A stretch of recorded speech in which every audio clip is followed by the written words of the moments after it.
Good evening, and welcome to Beacon Space tonight. Here are our top stories. Chaos on Idarast as a parade to celebrate the launching of a new Navy destroyer was disrupted by militant activity. The attack is thus far unclaimed, though speculators believe it may have been following the agenda of a saintist cult. At the same time as the attack, a nearby natural research center suffered a series of maintenance faults that are rumored to be sabotage. The Commonwealth Navy has identified 4 individuals and 2 animals they would like to question in connection to these events.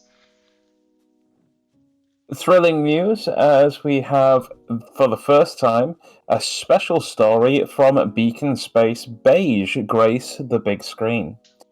A planetary scale lease between 2 factions. Keep watching to find out which 2.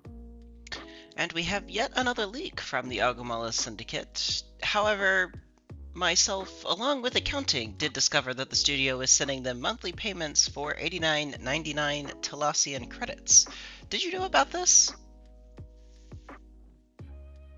I have never not negatively had no knowledge of any such alleged payment, and indeed hitherto what wherewithal financial incitement on contrary to the belief. The misuse of funds is totally against not what I may believe in. We're going to take a short break from our sponsors who theoretically have paid for this payment, while we have some AI process whether or not Lupus should get fired or not. You love it, we love it. There's nothing quite like it. The sector's favorite ship snack, Zarl, is now available in brand new flavors. Try out anchovy pate, crunchy crickets, green machine, and our new dessert treat, caramel rum raisin, today. Classics like garlic blubber, ham and pineapple, peppy pepperoni, lava tomato, and cheesy cheese are not going anywhere but your next journey. Zarl Industries Limited, proudly sponsored by BTV, only prepare according to provided instructions for nutritional value. Thank you to Zarl Industries for your provided sponsorship, and at least for now, any AI trying to process that previous statement, Lupus, is still very confused, so I suppose you get to keep your job for the moment. I cannot retract my CD tray. But what is a CD anyway? I don't know, something that only holds like 4 gigabytes of data? What, like one song? Yeah, something like that.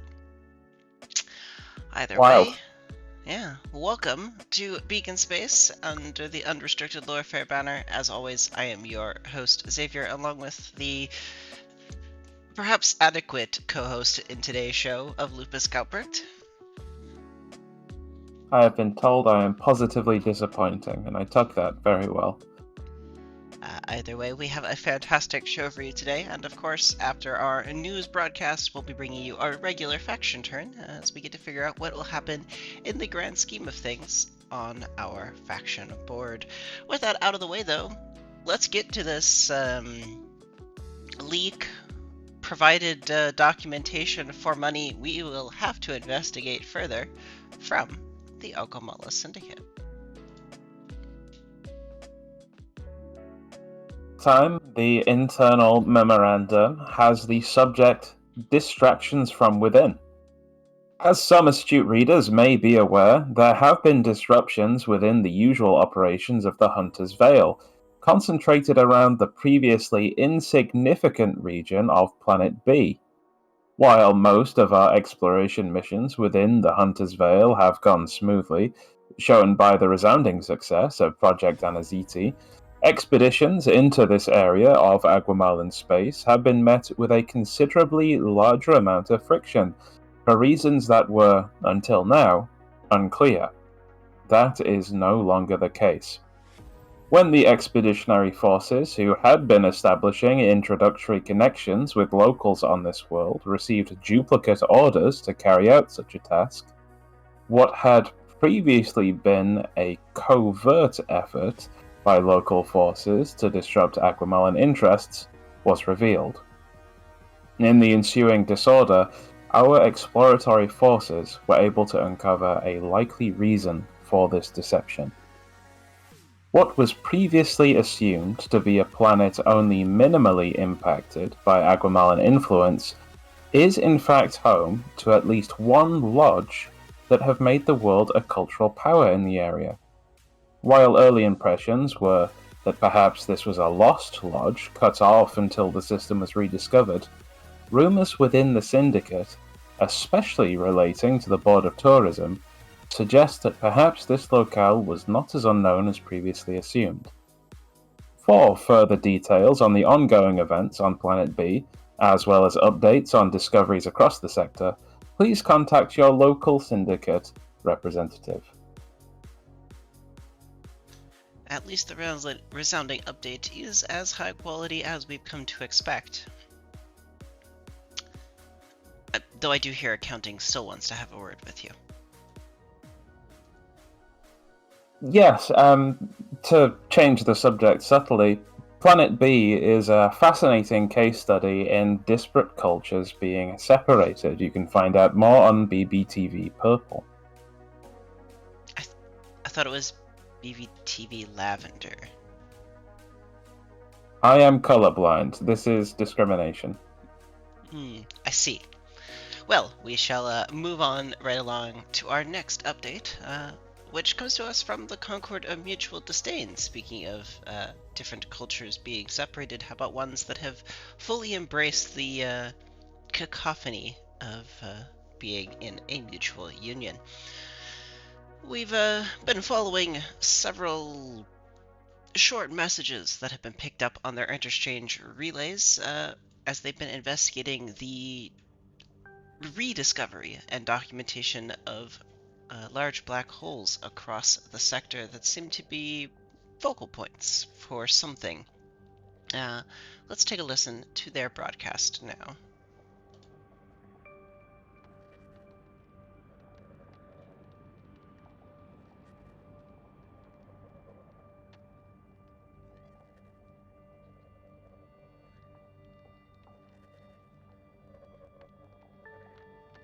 Interesting. They seem to have discovered something. What? Still yet, perhaps to be determined in future messages. I believe that we need to replay that with the audio feed reconnected. I think I unplugged it by accident. Oh. Did you now? My mistake. If we could run that one again for the viewers at home. Sure. Let's just check that it's actually been plugged back in correctly. Somewhere there's a audio thing. The third black hole for triangulation.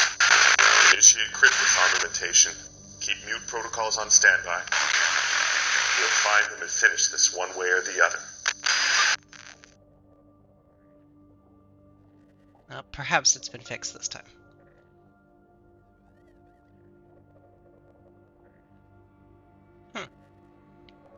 Either way, they are still looking for something, so we'll have to hopefully find more information in the near future. Speed of light communication, there's always the potential for miscommunication when you are breaking natural barriers. Or you were just salvaging the copper out of the cables. We'll have to determine. I promised I would stop, and I did. Very well.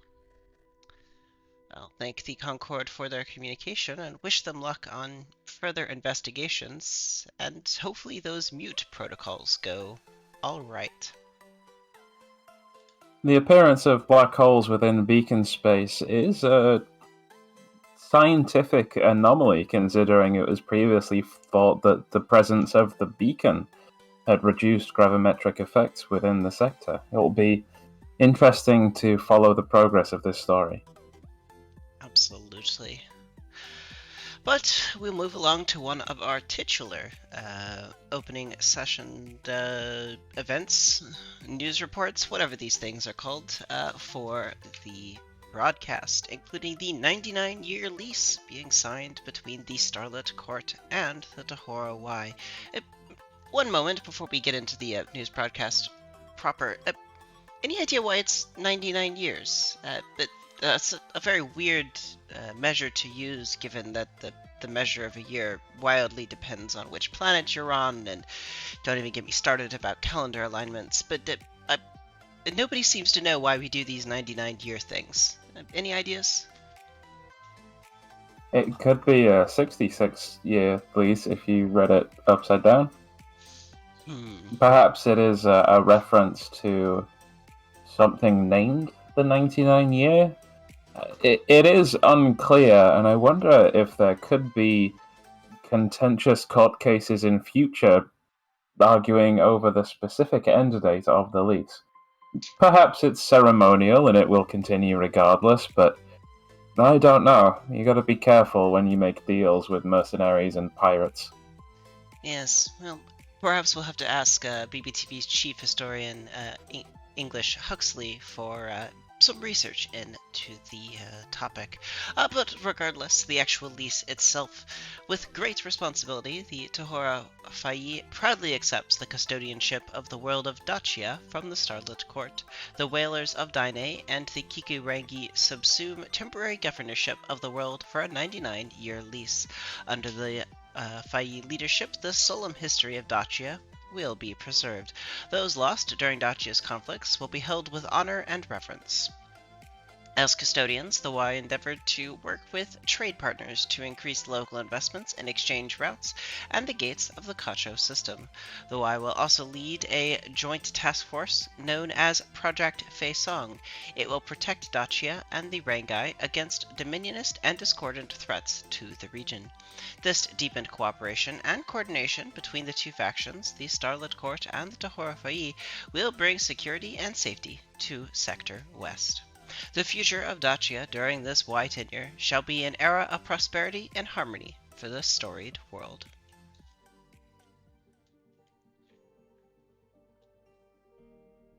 An interesting arrangement. I'll be observing this closely, given that it's right next door to our home studio.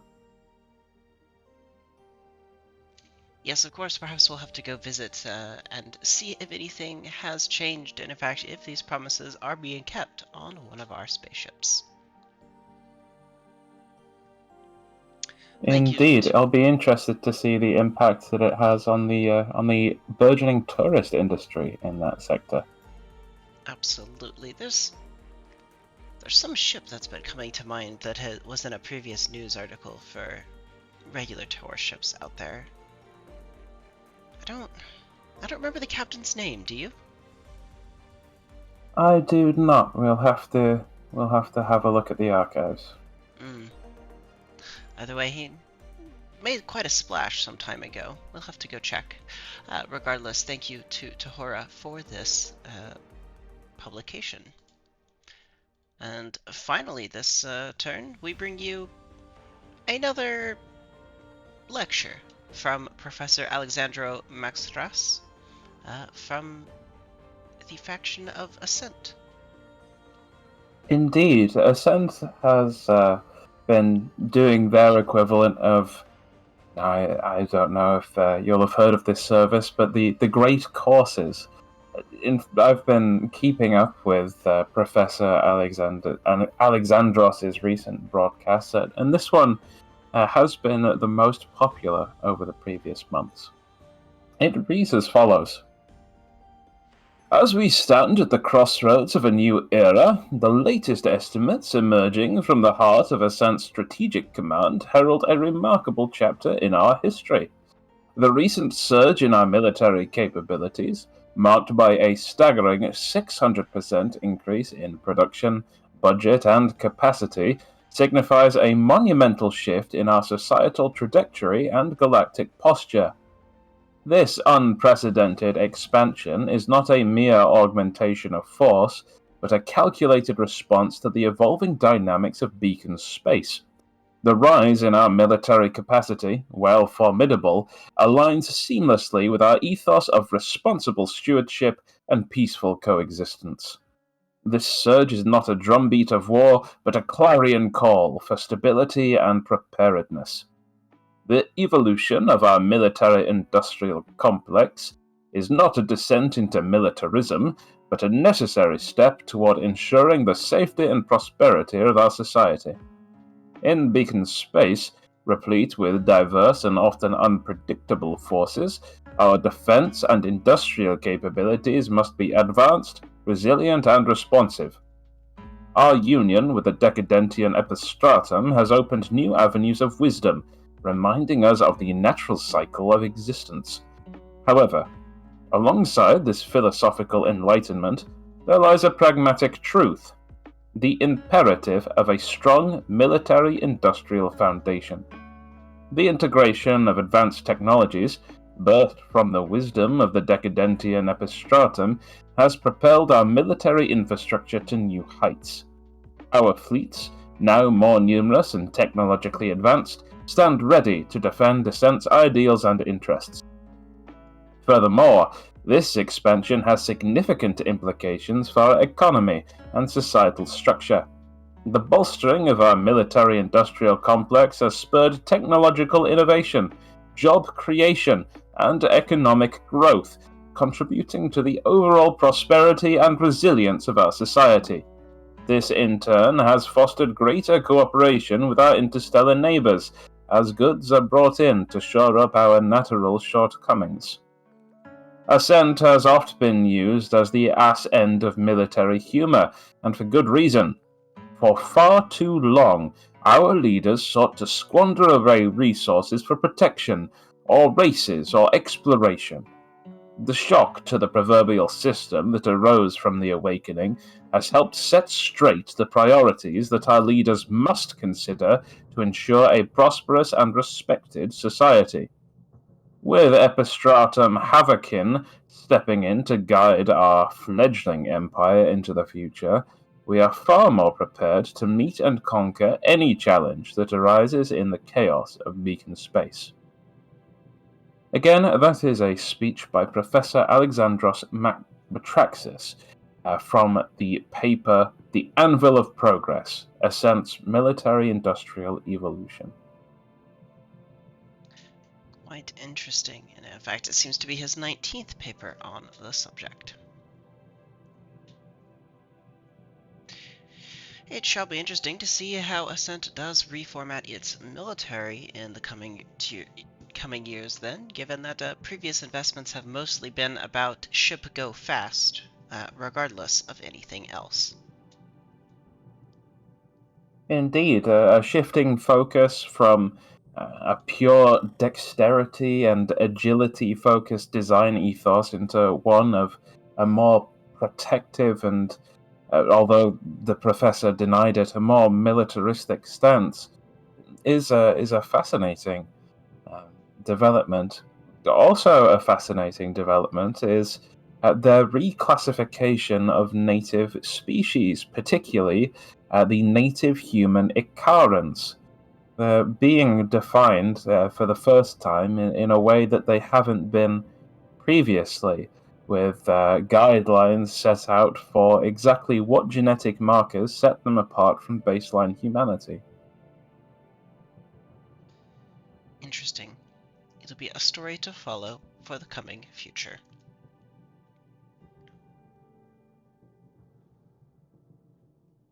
Do we have anything else to cover in today's show? To drop out of character for a moment, the wiki page for Icarans does have some interesting notes on Ascent culture as it continues to syncretize with the Decadentium Epistratum. Has notes on their culture, the social structure, the differences to their physiology from living on a primarily desert and very arid world. Homo sapien aureus, you can see they have a golden hue to their skin from the radiation and atmosphere. It is an interesting read and lets you dive some more into Ascent on a more individual level in a way that we haven't seen previously on this broadcast. Very nice.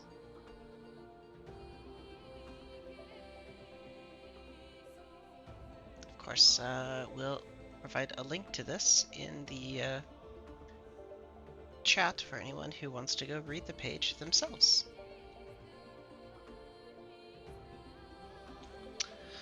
With that said, anything else after this wonderful page? That's all the submissions that I have for this week. Do you have anything else? I don't believe so, but it is perhaps worth reminding people about the free agents campaign. There have been some recent sessions that have been run, and I'm sure more will be on their way to be scheduled in the near future. Would you like to give an update on perhaps the current storylines that are being explored? Yes, there are a few underway at the moment. There is the Blossom sequence looking in to some political intrigue in the world of Children of the Vein and the Helicyton political structures. We have the Lost Hope exploring a frontier system and discovering some cultural differences to the core that present unique challenges. We have the ongoing background questions around TTGI Station and the transition from what was the TTGI to Telas Council, and the ongoing bureaucratic transition between those two powers and the various spaces for corruption and crime in between. And most recently, we took a jaunt to a zoo on Idarest, and it was a good day out had by all. Absolutely. Well, with that, how about we go ahead and wrap up today's lore stream. Of course, if you're interested in contributing for a future one, please feel free to make your submissions for the next lore stream, as it'll be taking place sometime within the next month. For those of you who submitted for this turn, thank you very much. We appreciate all of your submissions as always, and thank you, Lupus, for contributing as a co-host, even if technical difficulties on your side have caused some slight headaches today. No problem. Managed to pull it together in the end. I encourage you all to keep watching as we go to the Beacon Space extreme political show happening right after this one. Yes, we'll be moving right into the next faction turn. We'll take just a brief moment so that I can reconfigure my environment to be in faction turn mode, and we can release Kelbrek into the world of just being a viewer rather than an on-stream co-host. So just bear with us for just a minute or two as we make a transition. I'll give you some funky music in the meantime. As always, we here at BBTV, as we go into the faction turn, wish you all luck, and at least I personally am hoping for my personal bias, which is the most entertaining outcome.